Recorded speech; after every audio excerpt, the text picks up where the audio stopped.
क्या हाल है?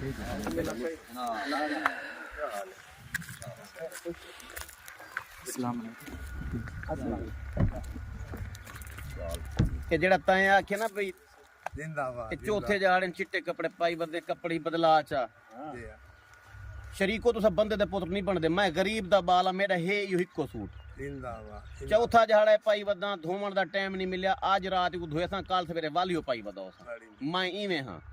पाकिस्तान दी 70% आबादी रन्ना मर्द यो कपड़े यो जुत्ती सुर्खी पाउडर ते मुसाक तक खड़ी जिंदाबाद कोई काम क्या नहीं भी आई को।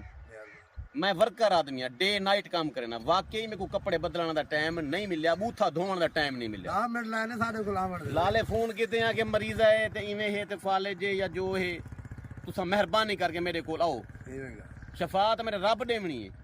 लेकिन मैं आया कितनी देर है जा तेरे को 10 मिनट क्या नहीं गुजरे सिकंदराबाद दारापुर साडे गरीबाबाद बस्ती एक वादन वर्कर शहजाद हकीम को लोग इवें नहीं चुमदे। जिंदाबाद मैं पुजदा 112 को पहले पुजदा दुख सुख बंदे नाल खड़ा होना इया वजह दुनिया में मोहब्बत करेंदी है। मैं चाहवा ना कपड़े पावण पवा 10 मिनट मेरे बेलाग वजना मुंह धोएने वाल नाश्ता करेने ए लीडर जेड़े दणी दणी ढट्ठे नहीं दबा इयो बंदा मिलन गे साहब हाली सुते पेन हुण क्या है साहब हाली बेगम साहबा कोल कि नहीं वदन हुण क्या है साहब हुण चोला पाते हुण क्या है साहब दी सुथणे नाड़ा पाचदा पे हुण क्या है मैडम जो है ना सुर्खी पाउडर लगा रही है पिछू बंदा देरे दे बैठा मर गया बस दणी दणी आई है लोकां इवें दिखाला दिते उड्डू टिकटां जा कटाए ने परचा उड्डू ते टप्पे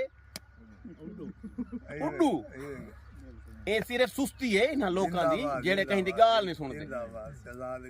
मैं कामयाब शख्स हां गुरबत जो अमीरी वाले पासे सफर कीते ही वजह को पुटदा मैं नहीं पेंदा कपड़े हालिया शाम तक ये चलसन ठीक है तै मेरा यारी नहीं लावनी ना ला जाए मैं को रिश्ता नहीं देवना ना दे खुदा हाफिज़। ओके ई चलो